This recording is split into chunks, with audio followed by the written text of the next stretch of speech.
بسم اللہ الرحمن الرحیم بسم اللہ الرحمن الرحیم وَادْعُوا شُهَدَاءَكُم مِّن دُونِ اللَّهِ إِن كُنتُمْ صَادِقِينَ۔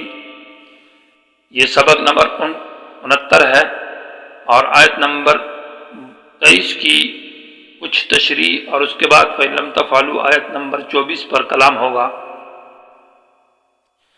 گزشتہ سبق میں وَادْعُوا شُهَدَاءَكُم میں آپ کو بتایا گیا تھا کہ شہداء بمعنی آلہہ یعنی معبودوں کے، تو وَادْعُوا کا معنی ہوگا ان سے مدد مانگو اپنے معبودوں سے۔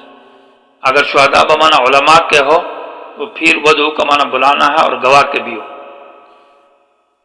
تو جب یہ چیلنج ہوگا یعنی آیت میں تحدی ہے، مقابلہ ہے، تو پھر وَادْعُوا شُهَدَاءَكُم کا معنی یہ ہو، یہ شہداء کا معنی پھر آلہہ کے ساتھ مناسب ہوگا کہ اپنے معبودوں کو جب تم پر یہ مصیبت آ گئی کہ تمہیں ایک مقابلے کے لیے اور چیلنج کے لیے بلایا گیا ہے، تو اپنے معبودوں سے اس مصیبت میں مدد مانگو جو اللہ کے سوا ہے۔ ان کنتم صادقین، اگر تم سچے ہو اس بات میں کہ تمہارے معبود تمہاری مدد کر سکتے ہیں۔ پھر صادقین کا معنی یہ ہوگا کہ تم اس مسئلے میں سچے ہو کہ تمہارے معبود تمہاری مشکلات میں تمہاری مدد کر سکتے ہیں، ابھی تمہیں مقابلے کے لیے اور چیلنج کے لیے بلایا گیا، لہذا ان سے مدد مانگو۔ اور اگر وَادْعُوا شُهَدَاءَكُم سے علماء مراد ہو، معنی ہوگا اپنے علماء کو بلاؤ اللہ کے سوا، ان کنتم صادقین، اگر تم سچے ہو اپنے دعوے کے اندر۔ اور دعویٰ یہ ہے کہ ہم قرآن کا مقابلہ کر سکتے ہیں اور قرآن جیسی کتاب لا سکتے ہیں۔ سورہ انفال کے اندر انہوں نے کہا ہے لَوْ نَشَاءُ لَقُلْنَا مِثْلَ هَذَا، اگر ہم چاہیں تو ہم بھی اس جیسی کتاب بنا سکتے ہیں۔ تو معنی یہ ہے کہ تم نے یہ دعویٰ کیا کہ اس قرآن جیسی کتاب ہم بھی بنا سکتے ہیں، تو ان کنتم صادقین، اگر تم سچے ہو اس دعوے کے اندر، تو وَادْعُوا شُهَدَاءَكُم اپنے علماء کو بلا کر لے آؤ، وہ اس بات کی گواہی دیں اور وہ تمہارے ساتھ مدد کریں۔ دون کا لفظ جو ہے یہ اسفل کے معنی میں آتا ہے نیچے، یعنی اسفل الشیء، جیسے کہ حدیث براق میں ہے کہ نبی علیہ السلام نے فرمایا مجھے ایک سواری دی گئی تھی جو خچر سے چھوٹی تھی اور گدھے سے بڑی، تو فوق الحمار ودون البغل اوتیت براق، جس کو براق کہا جائے، تو وہاں دون بمعنی اسفل کے ہے، یعنی گدھے سے خچر سے چھوٹی تھی، اصل لغت میں دون اس معنی میں ہے۔ اور دون کا معنی تجاوز کرنے کے بھی آتا ہے، جیسے یا ایھا الذین آمنوا لا تتخذوا اليہود والنصارى اولیاء من دون المؤمنین، معنی یہ ہے کہ متجاوزین المؤمنین، مومنین سے تجاوز کر کے۔ اور دون بمعنی قریب کے بھی آتا ہے، جیسے کہ سورہ فتح کی آیت ہے من دون ذالک فتحا قریبا، من دون ذالک بمعنی اس کے قریب ایک فتح حاصل ہے جو کہ قریب ہے۔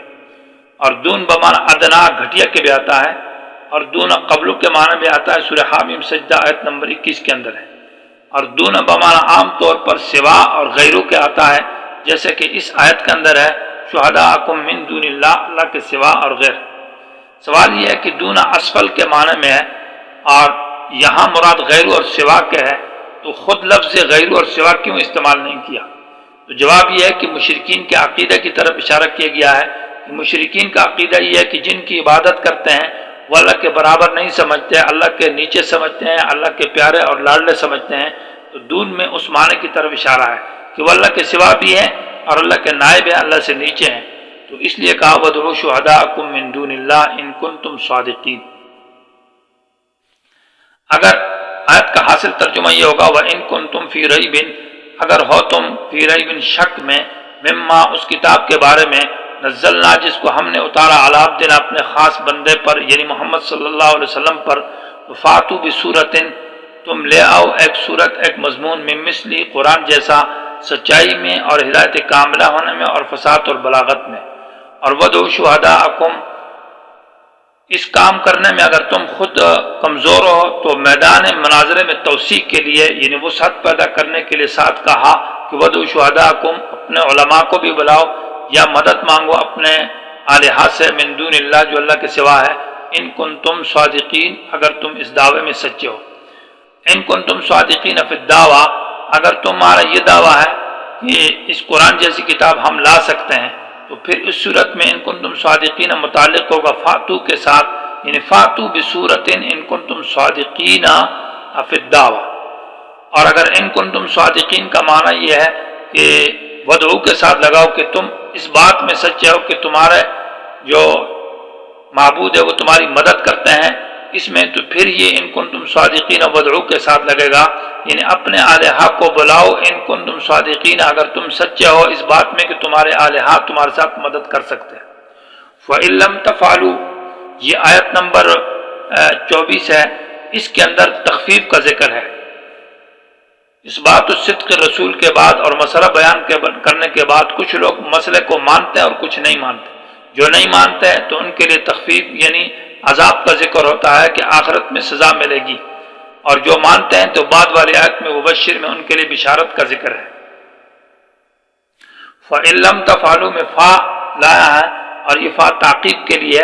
مسئلہ یہ ہے کہ اگر یہ مسئلہ نہ مانا اور اس کا مقابلہ نہیں کر سکتے تو فاتقوا النار التی، آگ سے بچو، التی وقودها الناس، جس کا ایندھن انسان اور پتھر ہے. فَإِن لَّمْ تَفْعَلُوا کی آیت میں تخفیف اخروی منکرین کے لیے ساتھ ساتھ اخبار باعجاز القرآن کہ قرآن معجز کتاب ہے، یہ خبر بھی دی جا رہی ہے. دعوت کا اصول یہ ہے کہ جو نہیں مانتا تو اس کو تخفیف دی جاتی ہے، اور جو مانتا ہے تو اس کے لیے بشارت ذکر کی جاتی ہے. یہ قرآن کا اصول ہے. تو تخفیف کو مقدم کیا بشارت کے اوپر اس لیے کہ پہلے کافروں سے مقابلے کا ذکر ہے. وَإِن كُنتُمْ فِي رَيْبٍ مِّمَّا نَزَّلْنَا کی آیت میں تو مقابلے کے ساتھ ہی تخفیف کا ذکر کر دیا، یہ مناسب ہے. تو فَإِن لَّمْ تَفْعَلُوا یہ فا تعقیب کے لیے ہے، یعنی طلب کیا جا رہا ہے. پہلے طلب تھا کہ اس کا مقابلہ کرو، اب طلب کے بعد جو ہے وہ ان کے اوپر عذاب کا ذکر ہے جو ڈراؤ ہے. فَإِن لَّمْ تَفْعَلُوا اگر تم یہ کام نہیں کر سکتے، یعنی قرآن کی مثل نہیں پیش کر سکتے جو کہ صدق میں یا فصاحت میں، بلاغت میں، اعجاز میں، فاتقوا النار التی معنی یہ ہوا. یا یہ کہ فَإِن لَّمْ تَفْعَلُوا اگر تم شرک پر دلیل منزلہ نہیں پیش کر سکتے. فَإِن لَّمْ تَفْعَلُوا میں دو معنی ہے. فَإِن لَّمْ تَفْعَلُوا کا ایک معنی ہوگا کہ اگر تم یہ مقابلہ نہیں کر سکتے، قرآن جیسی کتاب نہیں لا سکتے تو فاتقوا النار التی اس کی جزا ہے. یا معنی ہوگا فَإِن لَّمْ تَفْعَلُوا اگر تم یہ کام نہیں کر سکتے، یعنی شرک پر دلیل منزلہ نہیں پیش کر سکتے تو فاتقوا النار التی پھر جزا ہے. وَلَن تَفْعَلُوا جو ہے یہ درمیان میں جملہ معترضہ ہے، اور اس جملہ معترضہ کے اندر اعجاز قرآن کے بارے میں خبر دی جا رہی ہے کہ قرآن معجز ہے. وَلَن تَفْعَلُوا اللہ خبر دے رہا ہے کہ ہرگز تم قرآن کا مقابلہ نہیں کر سکو گے، یہ خبر دی جا رہی ہے. اور وَلَن تَفْعَلُوا اور ہرگز تم شرک پر دلیل منزلہ نہیں پیش کر سکو گے. اس میں دو طرح کا اعجاز ہے. ایک یہ ہے کہ اللہ نے کہا کہ وَلَن تَفْعَلُوا تم قرآن کا مقابلہ نہیں کر سکو گے، اور آج تک کسی نے کیا ہی نہیں ہے، اور جنہوں نے کیا ہے تو ان کے لیے ہنسی اور مذاق کا سبب بنا. یہ تو اعجاز ہے. دوسرا وَلَن تَفْعَلُوا کے اندر خود فی نفسی اس جملے میں اعجاز ہے کہ قرآن نے یہ جو خبر دی ہے کہ تم قرآن کا مقابلہ نہیں کر سکتے، 14 صدیاں پہلے قرآن نے یہ خبر دی ہے، اور آج تک وہ خبر سچی نکل آ رہی ہے کہ آج تک کسی نے مقابلہ کیا نہیں ہے. وَلَن تَفْعَلُوا جو جملہ معترضہ ہے یہ درمیان میں گویا کہ فی نفسی اس میں اعجاز ہے. یہ جملہ معترضہ اس لیے لگایا ہے کہ فَإِن لَّمْ تَفْعَلُوا کے اندر دو احتمال تھے کہ جب اللہ نے چیلنج کیا کہ تم قرآن کا مقابلہ کرو اور اس جیسی کتاب لے آؤ تو دو صورتیں تھے. ایک صورت یہ کہ وہ کتاب لاتا ہے، اور ایک صورت یہ تھی کہ وہ اس جیسی کتاب نہ لاتا ہے. تو اس صورت کو تو قرآن نے بیان کیا کہ فَإِن لَّمْ تَفْعَلُوا تم نہیں لا سکتے. جب نہیں لا سکتے تو لہذا فاتقوا النار کہا. وہ جو دوسری جانب تھی تو اس کو کیوں ذکر نہیں کیا کہ قرآن مثل لے آتے؟ یہ بھی احتمال تھا کہ وہ لاتے. وَلَن تَفْعَلُوا جملہ معترضہ لگا کر اس سوال کا وہم کو دفع کر دیا. یہ جو بات ہے کہ وہ مثل لاتے یہ ہو ہی نہیں سکتا. وَلَن تَفْعَلُوا ہرگز تم نہیں کر سکتے. گویا کہ جملہ معترضہ وہ وہم کا دفع کرنے کے لیے آتا ہے. شرط اور جزا کے درمیان میں جملہ معترضہ آتا ہے، یا خبر مبتدا کے درمیان میں، یا موصوف صفت کے درمیان میں. یعنی یہ بات کہ یہ مقابلہ کر سکتا ہے، یہ احتمال بھی تو تھا، کسی کے ذہن میں آ سکتا تھا، لیکن اللہ نے اس کی تردید کر دی کہ وَلَن تَفْعَلُوا تم اس کا مقابلہ ہرگز نہیں کر سکتے. فَاتَّقُوا النَّارَ الَّتِي یہ جزا ہے. اس پر اشکال یہ ہوتا ہے کہ فَاتَّقُوا تو یہ امر ہے اور یہ انشاء ہے، اور ماقبل میں فَإِن لَّمْ تَفْعَلُوا جو شرط ہے وہ شرط جو ہے وہ خبر ہے. تو امر اور انشاء جو ہے یہ جزا نہیں بن سکتا، خبر ہونی چاہیے۔ ایک سوال یہ نحوی ترکیب کی حیثیت سے۔ دوسرا یہ ہے کہ فتقو کی مناسبت نہیں لم تفعلوا کے ساتھ، معنی یہ ہے کہ تم اگر قرآن کا مقابلہ نہیں کر سکتے تو آگ سے بچاؤ، تو اس میں کوئی مناسبت بظاہر نظر نہیں آ رہی۔ جواب یہ ہے کہ اصل اس عبارت کے اندر اندماج ہے، عبارت میں حذف ہے۔ اصل عبارت فَإِن لَّمْ تَفْعَلُوا فَاعْبُدُوا، اگر تم قرآن کا مقابلہ نہیں کر سکتے تو فَاعْبُدُوا، پھر اس مسئلے کو مانو کہ اللہ کی عبادت کرو۔ اور وَآمِنُوا بِالرَّسُولِ وَالْقُرْآنِ، رسول پر اور قرآن پر ایمان لیا، تو فَاعْبُدُوا یا آمِنُوا بِالرَّسُولِ وَالْقُرْآنِ کی جگہ فَاتَّقُوا النَّارَ کو ذکر کیا۔ اس کی وجہ یہ ہے کہ رسول پر ایمان لانے کا جو سبب ہے، یعنی جزا کی جو علت اور سبب ہے، اس کو جزا کے قائم مقام کر دیا، فائدہ جدیدہ کے لیے، تاسیس کے لیے، یعنی قیامت سے ڈر، جہنم کے آگ سے ڈر جو ہے یہ سبب اور ذریعہ ہے توحید کے لیے اور ایمان بالرسول کے لیے۔ وہ جو سبب ہے، جو علت ہے جہنم کا ڈر، اس کو ذکر کیا، جزا کے قائم مقام کر دیا۔ حاصل یہ ہوگا فَإِن لَّمْ تَفْعَلُوا، اگر تم قرآن کا مقابلہ نہیں کر سکتے اور کر بھی نہیں سکو گے تو فَاتَّقُوا النَّارَ، آگ سے بچو، بسبب عبادت اللہ کی عبادت سے اور بسبب ایمان بالرسول کے۔ النار میں آگ کاملہ مراد ہے، وہ آگ جو کامل درجے کی آگ ہے، التی وقودها الناس والحجارہ۔ اگلے